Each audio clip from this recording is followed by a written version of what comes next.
Daniel 3.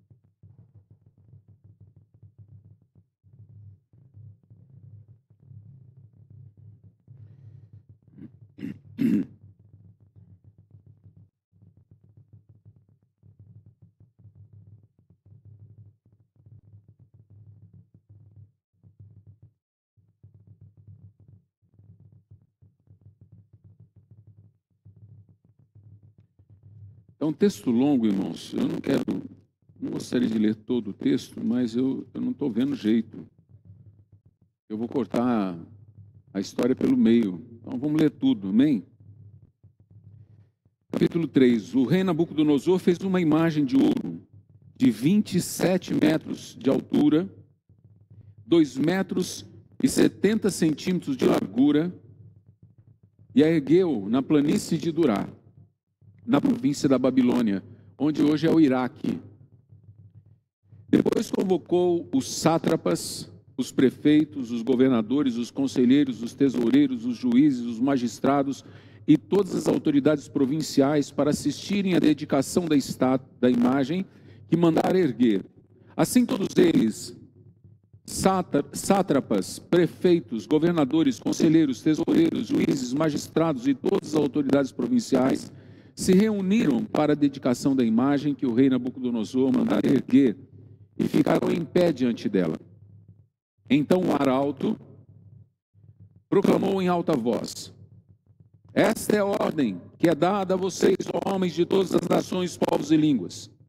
Quando ouvirem o som da trombeta, do pífaro, da cítara, da harpa, do saltério, da flauta dupla e de toda espécie de música, prostrem-se em terra e adorem a imagem de ouro que o rei Nabucodonosor ergueu. Quem não se prostrar em terra e não adorá-la, será imediatamente atirado numa fornalha em chamas. Por isso, logo que ouviram o som da trombeta, do pífaro, da cítara, da harpa, do saltério e de toda espécie de música, os homens de todas as nações, povos e línguas prostraram-se em terra e adoraram a imagem de ouro do rei, que o rei Nabucodonosor mandara erguer. Neste momento, alguns astrólogos se aproximaram e denunciaram os judeus, dizendo ao rei Nabucodonosor: ó rei, vive para sempre. Tu emitiste um decreto, ó rei, ordenando que todos aqueles que ouvissem o som da trombeta, do pífaro, da cítara, da harpa, do saltério, da flauta dupla e de toda espécie de música se prostrasse em terra e adorasse a imagem de ouro. E que todo aquele que não se prostrasse em terra e não a adorasse seria atirado numa fornalha em chamas. Mas há alguns judeus que nomeaste para administrar as províncias da Babilônia, Sadraque, Mesaque e Abednego, que não te dão ouvidos, ó rei. Não prestam culto aos teus deuses, nem adoram a imagem de ouro que mandaste erguer. Furioso, Nabucodonosor mandou chamar Sadraque, Mesaque e Abednego. E assim que eles foram conduzidos à presença do rei, Nabucodonosor lhes disse: é verdade, Sadraque, Mesaque e Abednego, que vocês não prestam culto aos meus deuses, nem adoram a imagem de ouro que mandei erguer? Pois agora, quando vocês ouvirem o som da trombeta, do pífaro, da cítara, da harpa, do saltério, da flauta dupla e de toda espécie de música, se vocês se dispuserem a prostrar-se em terra e adorar a imagem que eu fiz, será melhor para vocês. Mas, se não adorarem, serão imediatamente atirados numa fornalha em chamas, e que Deus poderá livrá-los das minhas mãos. Agora prestem atenção, amados. Sadraque, Mesaque e Abednego responderam ao rei: ó rei Nabucodonosor, não precisamos defender-nos diante de ti. Se formos atirados na fornalha em chamas, o Deus a quem prestamos culto pode livrar-nos. e ele nos livrará das suas mãos. Mas, se ele não nos livrar, saiba, ó rei, que não prestaremos culto aos teus deuses, nem adoraremos a imagem de ouro que mandaste erguer.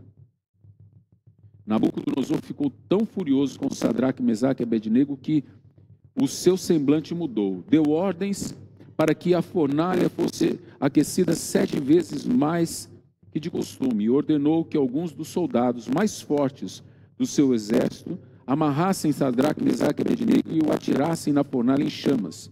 E os 3 homens vestidos com seus mantos, calções, turbantes e outras roupas foram amarrados e atirados na fornalha extraordinariamente quente.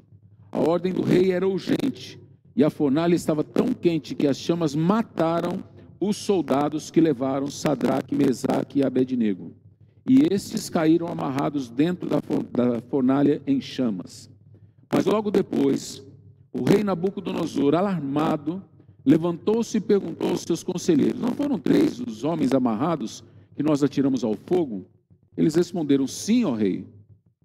E o rei exclamou: olhem, estou vendo 4 homens desamarrados e ilesos, andando pelo fogo, e o quarto se parece com o filho dos deuses. Então Nabucodonosor aproximou-se da entrada da fornalha em chamas e gritou: Sadraque, Mesaque, Abednego, servos do Deus Altíssimo, saiam, venham aqui. E Sadraque, Mesaque e Abednego saíram do fogo. Os sátrapas, os prefeitos e os governadores e os conselheiros do rei se ajuntaram em torno deles e comprovaram que o fogo não tinha ferido o corpo deles. Nenhum só fio de cabelo tinha sido chamuscado. Os seus mantos não estavam queimados e não havia cheiro de fogo neles. Disse então Nabucodonosor: louvado seja o Deus de Sadraque, Mesaque e Abednego, que enviou o seu anjo e livrou os seus servos. Eles confiaram nele, desafiaram a ordem do rei, preferindo abrir mão de sua vida e prestar culto e adorar a outros deuses que não fossem o seu próprio Deus. Por isso, eu decreto que todo homem de qualquer povo, nação e língua que disser alguma coisa contra o Deus de Sadraque, Mesaque e Abednego seja despedaçado e a sua casa seja transformada em montes de entulho, pois nenhum outro Deus é capaz de livrar alguém desta maneira. Então o rei promoveu Sadraque, Mesaque e Abednego nas províncias da Babilônia. Amém? Podem sentar, queridos.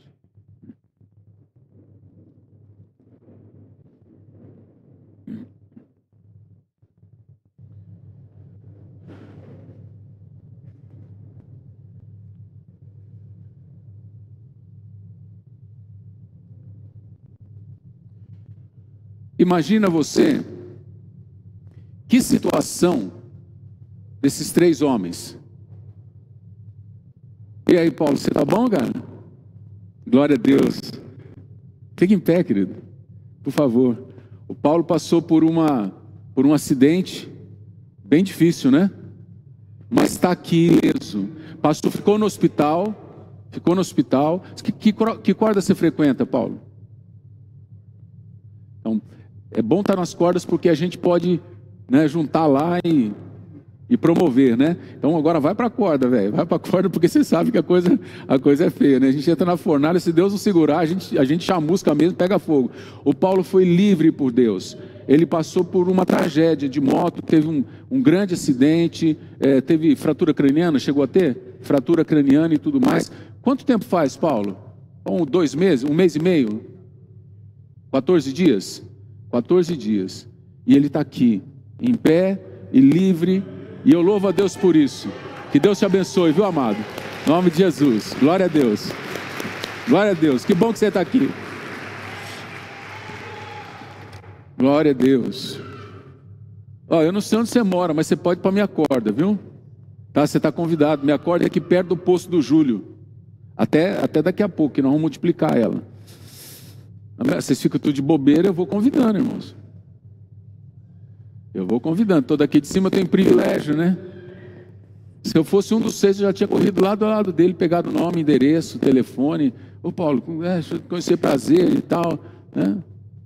Não vejo ninguém se mexer. Então você vai para a minha corda mesmo, tá, Paulo? Beleza? Imagine a situação desses homens, irmãos. Que coisa tremenda isso.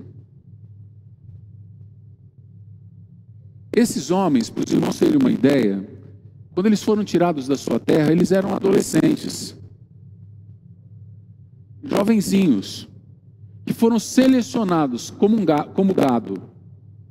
Eles foram selecionados entre os melhores de Israel para servirem ao rei Nabucodonosor.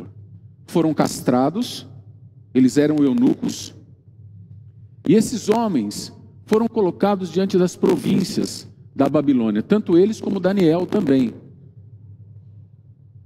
Esses meninos conheceram o melhor da Babilônia.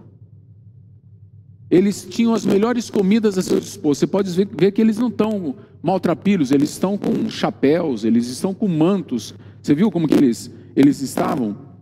Olha as roupas deles, né? Cadê? 21. Eles estavam vestidos com mantos, calções, turbantes e outras roupas.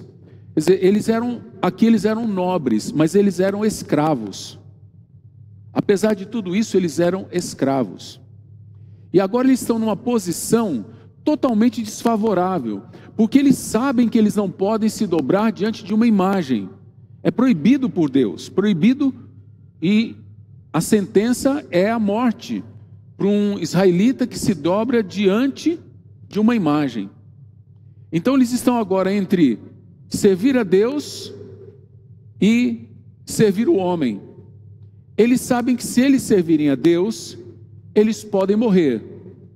Quer dizer, eles vão morrer. Mas se eles servirem ao homem, eles vão ter mais privilégios do que eles tinham. Então eles estão lá no meio daquela multidão. Vocês podem ver que aqui eles chamam de a planície de Dura ou Durá. Eles estão lá naquela planície, portanto era um lugar assim descampado, apropriado para que fosse uma multidão ali. Reuniu-se toda a realeza.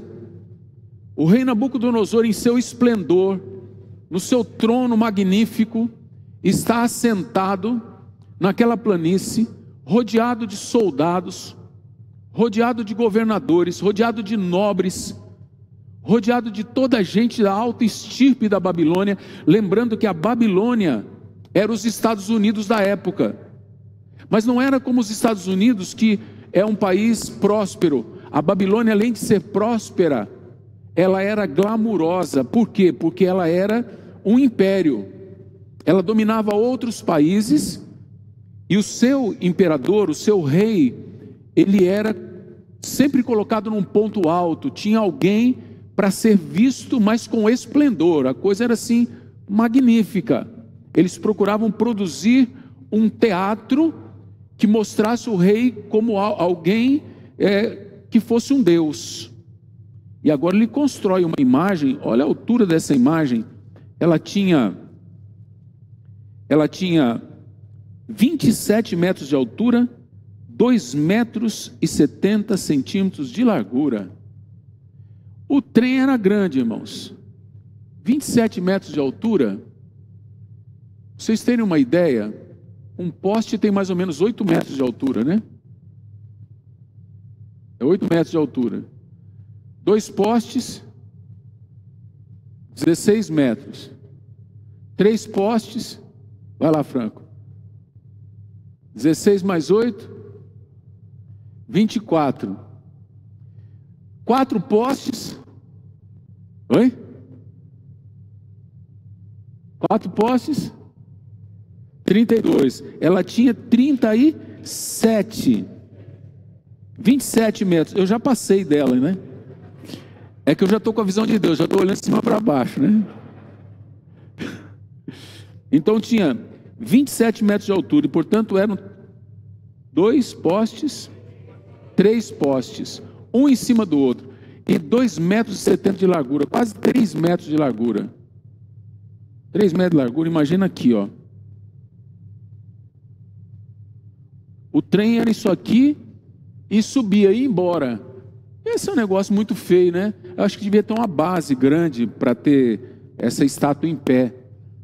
Mas eu imagino que aquilo naquele dia, eu imagino que aquela planície estava tomada, os montes tomados, aquilo parecia um formigueiro. E aí veio uma ordem. E essas ordens, elas eram dadas em cadeia de comando, né? A pessoa gritava aqui, parará, parará, parará. O outro lá no meio repetia para quem estava para lá, parará, parará, parará, parará, parará, parará, parará, parará, parará. E aquilo ia ecoando. O arauto do rei falava, a mensagem ia ecoando. Então você imagina aquilo naquela planície. A planície devia ser como uma concha acústica. Então o que o cara falava era alto mesmo. Esse é um homem de voz muito poderosa, muito forte. E aí então começa a tocar os instrumentos. E todo mundo se inclina, todo mundo deita no chão. 3 cabeças em pé lá. 3 camaradas em pé. Não dava nem para ver eles em pé. Ninguém ia ver que eles estavam em pé. Era tanta gente que o rei não estava nem vendo eles. Mas os astrólogos viram eles em pé. Porque eles estavam entre os governantes. Eles estavam na turma da cadeira cativa ali do babador, né? Eles estavam ali na primeira classe. Agora você já imaginou você ser pego, você e seus 2 amigos serem os únicos a tomar um pito na frente de uma multidão incontável, mas não só um pito. O rei demonstra toda a sua fraqueza. A atitude daqueles homens de ficarem firmes no seu propósito de servir ao seu Deus abalou o rei. O rei Nabucodonosor fez algo que nenhum rei faria. Ele mandou chamar os 3. Um outro rei falava, mata isso, pisa em cima, isso é peste. Tá, ficou em pé? Ficou, pode queimar, quero nem ver, não traz nem na minha presença. Mas o rei Nabucodonosor mandou chamá-los. E o rei Nabucodonosor mostra como ele é um homem fraco. Ele de novo, ele dá uma chance. Ele como soberano, ele diz assim, olha, eu avisei, hein? Tem que se dobrar, vai tocar de novo todos os instrumentos, cítara, flauta, e vocês se ajoelhem, se dobrem diante da imagem, porque senão vocês vão morrer e não vai ter Deus para livrar vocês. Quero ver que Deus vai livrar vocês da fornalha que eu vou jogar vocês. Esse é um momento de fraqueza do rei Nabucodonosor. Mas essa fraqueza não significava que eles tinham poder para se livrar da mão do rei. Significava só que o Deus deles não se vergava diante de homens, como Nabucodonosor se vergou diante deles. Você consegue fazer essa leitura? Que o rei Nabucodonosor se vergou diante deles, repetiu a ordem, deu uma nova chance e falou, vai lá e se dobrem. Ele estava vergado. Esses homens, com autoridade e intrepidez, falam para o rei o seguinte, nós não vamos fazer isso. Está entendendo, rei? Porque o nosso Deus vai nos livrar da fornalha. E se Ele não quiser nos livrar, nós mesmo assim não vamos fazer isso. A gente queima, mas não entrega a rapadura. A gente vai queimar, mas não vai se dobrar diante da imagem. Nós não vamos ceder. E aqui, irmãos, eu vejo a atitude de Cristo diante da cruz. Por mais terrível que ela fosse, Jesus não fugiu. Por mais falsidade que houvesse, e que Jesus pudesse notar naqueles homens como Judas e todos os herodianos, os soldados de Herodes, a fraqueza dos judeus de não ter poder para matar Jesus, então manda para Herodes. Herodes não pode matar Jesus, então devolve para os judeus, e fica aquele jogo de empurra, então leva para Pilatos. Pilatos está com medo. A mulher de Pilatos, ela sonha que Pilatos vai ter problemas, porque ele vai mandar à morte um homem inocente, um justo. Ela avisa o marido: não toque nele, eu tive um sonho terrível.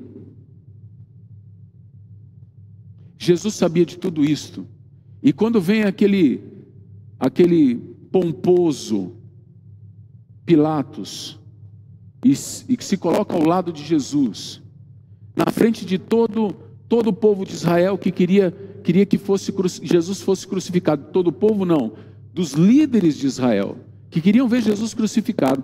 Pilatos fala como que é o ouvido de Jesus. Ele dá um cutucão a Jesus, falou para Jesus: você não vai dizer nada? Eu tenho poder. Olha a fraqueza do homem.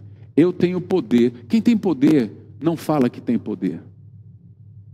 Eu tenho poder para mandar te matar ou para te livrar da morte. E Jesus então, da sua debilidade, da sua fraqueza, de toda já tinha apanhado, já estava todo rasgado de pancada, já tinha levado tudo quanto é pancada, estava machucado, inchado, com sono, cansado, debilitado, desidratado. Jesus olha para ele e fala assim: nenhum poder terias contra mim, se do alto não tivesse sido dado a você. É como se Jesus estivesse dizendo para ele: faça logo o que você tem que fazer, porque eu tenho algo para cumprir que é maior que você. Jesus sabia, ele tinha consciência, assim como Sadraque, Mesaque e Abednego tinham consciência de que eles estavam envolvidos em algo maior do que a Babilônia, maior do que Nabucodonosor. O rei deles era maior do que o rei Nabucodonosor. A pátria deles era melhor do que a Babilônia. Jesus a mesma coisa. E nesse momento eles são lançados na fogueira, e o fogo era tão intenso que aqueles homens fortes, os mais fortes do exército de Nabucodonosor, jogam eles, e toda a quentura, o bafo da fogueira, mata aqueles homens instantaneamente. Porque com toda certeza, para pegar um homem de uma estatura média, de aproximadamente 70 quilos, você pegar um homem e jogar dentro de uma fornalha, você não consegue fazer daqui naquela planta, você tem que chegar mais perto. E provavelmente eles chegaram muito perto do fogo, e eles não resistiram, mas Sadraque, Mesaque e Abednego caíram lá dentro. O fato é que Nabucodonosor, ao olhar para a fogueira, ele viu Jesus. Ele chamou de filho dos deuses, porque ele não tinha outra linguagem, ele não sabia como descrever aquilo que ele estava falando. Ele estava falando de algo da imaginação dele. Os deuses que ele imaginava. Ele viu algo esplendoroso, magnífico. Assim como Jesus, quando dependuraram ele naquela cruz e ele expirou, o que aconteceu? Fez-se trevas, mudou todo o ambiente, teve terremoto. Irmãos amados se levantaram dos túmulos e entraram na cidade. Houve ressurreição dos mortos.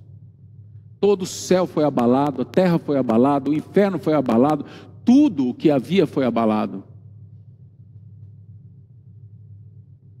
Eu estou fazendo esse paralelo, porque esse paralelo tem a ver conosco.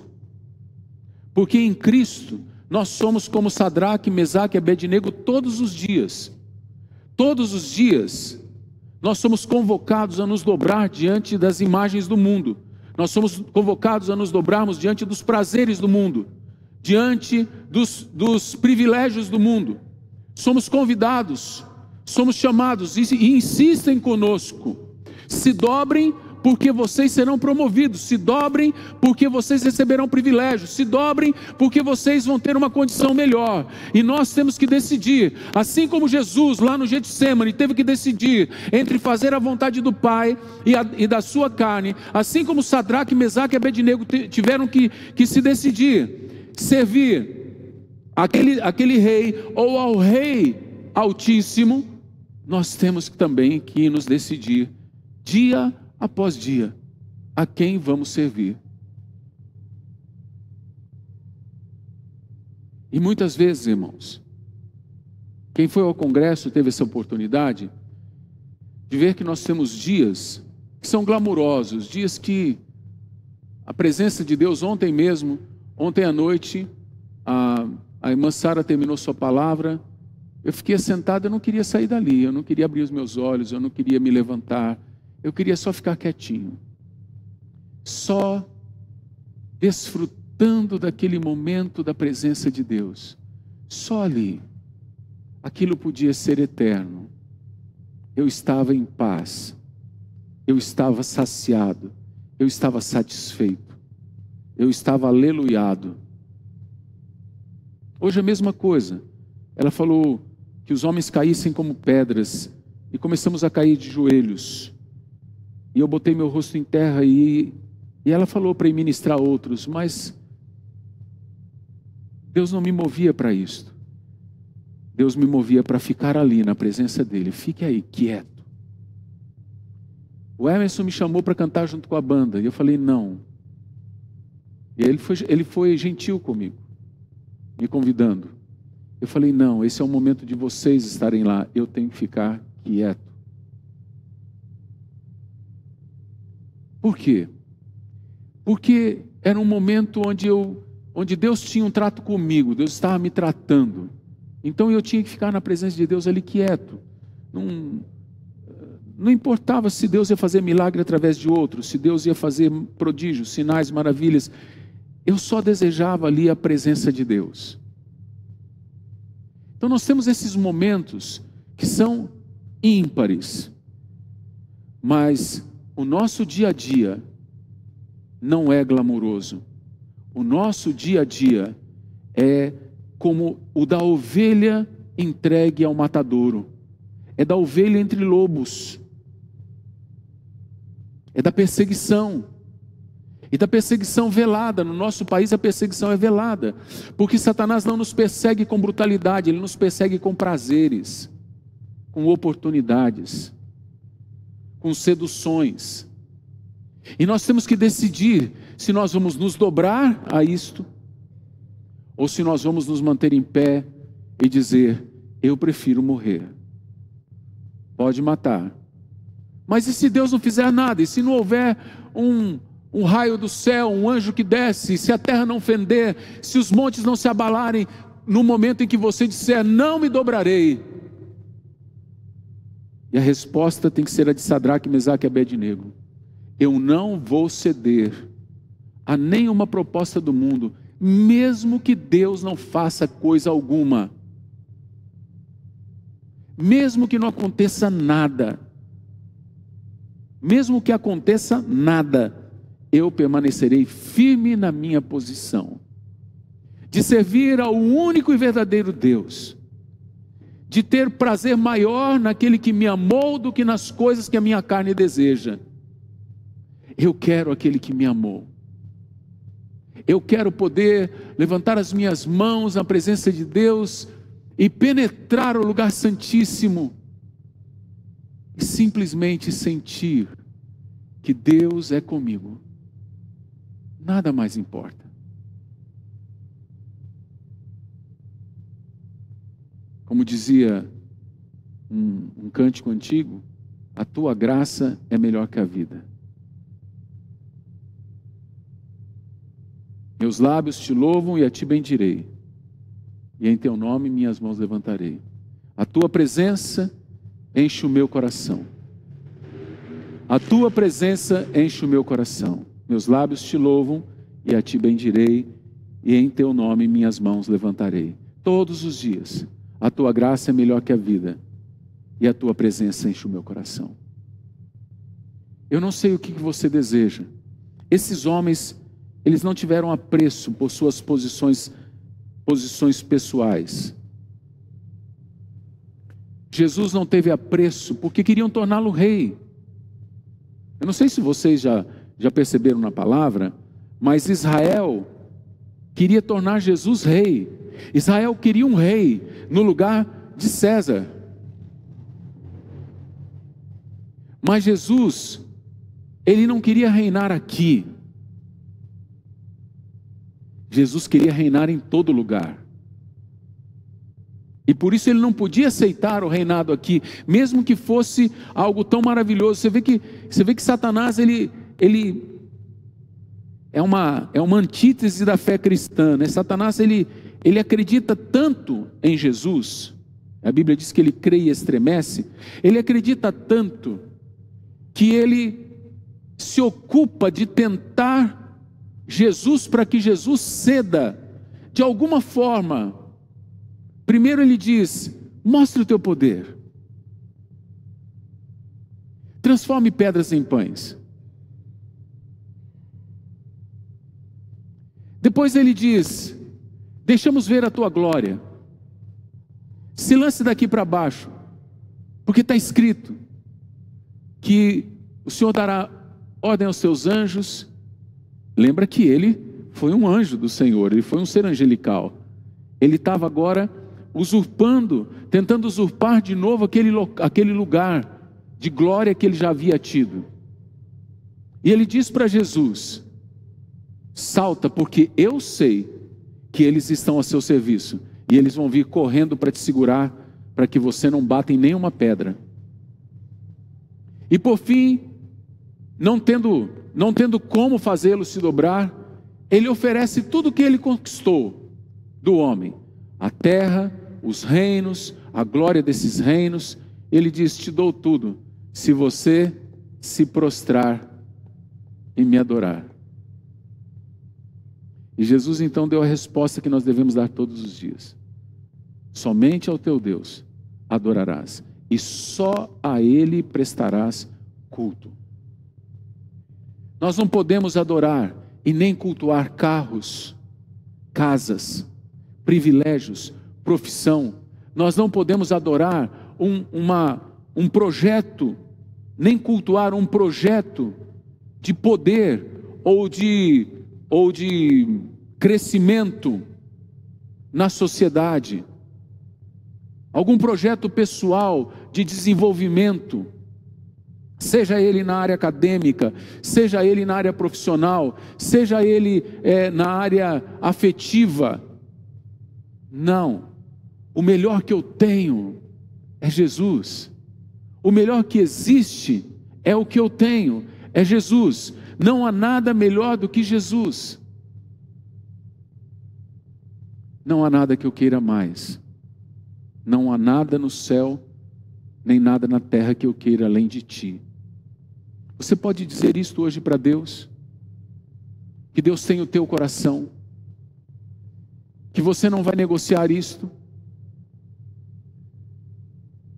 Jesus pode ouvir aí dentro do teu coração isto? Que você não negociará por nada, por ninguém. Você jamais negociará o lugar de adoração, o senhorio. Jesus é meu Senhor e é somente a Ele que eu adoro. Eu queria convidar você a ficar em pé. E queria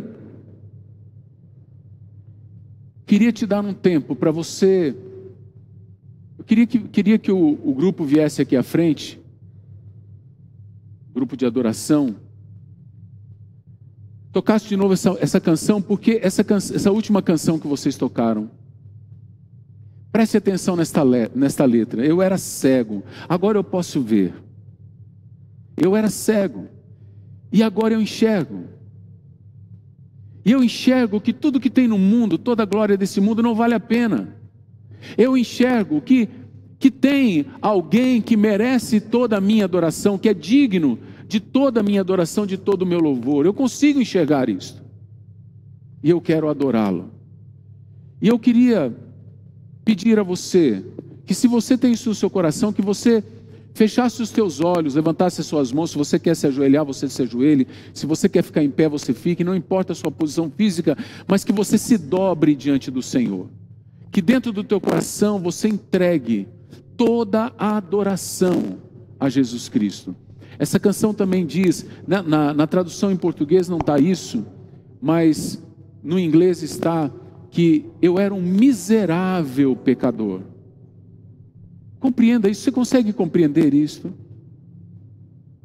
Que você é miserável?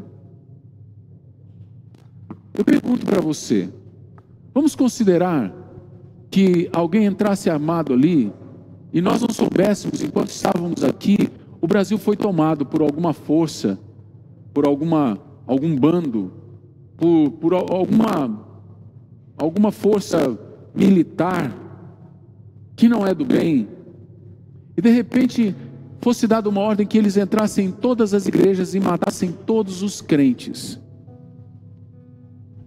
Eu pergunto, o que você teria para dar pela sua vida? Quanto a sua vida vale? Eu queria dizer para você, talvez vai te ofender um pouco, eu espero que você não se ofenda, mas talvez vai te ofender. A tua vida e a minha vida não valem nada. Você está aqui e amanhã pode não estar. Pergunta para o Paulo se não é essa sensação. É desesperadora, porque a gente está vivendo a vida da gente e de repente a gente leva uma rasteira e a gente começa a pensar, meu Deus, eu fiz planos, eu pensei coisas, eu tinha sonhos e de repente podia ter tudo acabado. Mas sabe, Paulo, tem que acabar. Deus te deu a oportunidade de não deixar a morte acabar, mas você acabar com os teus sonhos, com as tuas vontades, para que sejam os sonhos de Cristo e a vontade de Cristo na sua vida.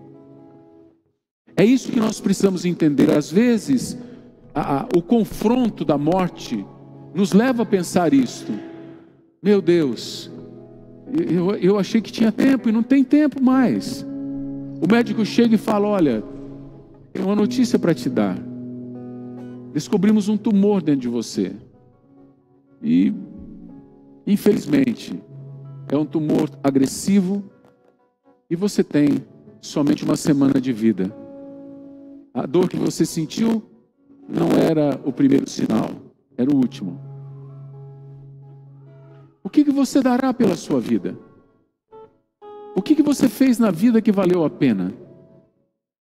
É isso que nós temos que pensar. Nós somos miseráveis. Nós somos alguém que está aqui e de repente não está mais. Se não existe Deus, então não existe razão para nós. Se não existe um Deus amoroso que salva um miserável como nós, então não existe razão para nós vivermos. E aí a gente pode compreender o suicida, porque o suicida, ele não vendo mais a Deus, ele não conhecendo a Deus, ele olha para a vida e diz, não vale a pena, é muito sofrimento. Ele olha para as pessoas andando daqui para lá, de lá para cá, ele fala, para quê? Elas dormem, no outro dia elas fazem a mesma coisa, para lá e para cá, pegam seus carros e vão para lá, pegam o ônibus e vai para cá, pega sua bicicleta, sua moto, vai a pé, elas voltam, e no outro dia a mesma coisa, e 1 ano, 2 anos, 10 anos, 20 anos, 30 anos, 40 anos, 50 anos, 60 anos, algumas mais vivem 70, 80, e alguns raros vivem 90, e pouquíssimos vivem 100, mas no final todo mundo vai embora. E o que fizemos? E o que fizemos? De que valeu? Para quem ficou?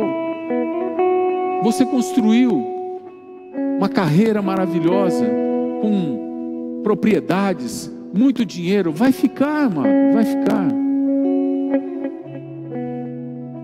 Você consegue entender isso? Volte o teu coração para Deus agora e fala para Deus, Deus, eu sei que eu sou um miserável pecador, mas eu sei também que o Senhor me ama e que o Senhor me dá a graça de ser filho do Deus Altíssimo, cordeiro com Cristo. O Senhor me dá a graça de ser herdeiro do reino eterno. E eu quero te louvar, eu quero servir para o teu louvor por toda a minha vida. Encontre-se com Cristo agora, aí na tua oração, Levanta a tua voz, ora baixinho, do teu jeito, se ajoelha, fica em pé, à tua maneira, mas tem um tempo com Deus para dizer para Ele: eu não me dobrarei diante do mundo, diante do que o mundo me oferece, eu não vou ceder, eu vou ficar firme no propósito de servi-lo até o último dia da minha vida, seja nos dias glamurosos, onde eu sentirei a tua presença, seja nos dias em que eu não sentirei nada, e mesmo que eu não sinta e não veja nada daqui por diante, eu quero continuar firme, eu quero seguir firme, e eu quero que o Senhor ande comigo, eu quero andar com o Senhor. Fala para Deus, conversa com Deus, refaça a tua vida, refaça a tua decisão, tua conversão.